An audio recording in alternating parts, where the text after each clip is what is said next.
যে আমরা লাস্ট নিয়ে আসছিলাম মারির সাথে একটা বড় ভাইয়ের গাড়ি নিয়ে।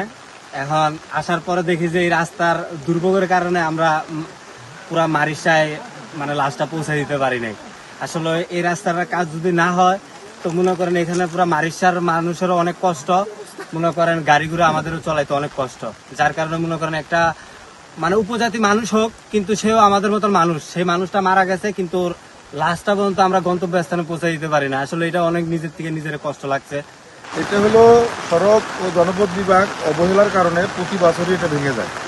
ভেঙে যাওয়ার কারণে প্রতি বর্ষার সময় এলে এখানে গাড়ি নিয়ে জনদুর্ভোগ এবার অত্যন্ত বেশি হওয়ার কারণে দেখেন আপনারা কিছুক্ষণ আগে একটা লাশ আসছে, লাশটা নামাতে পারে নাই।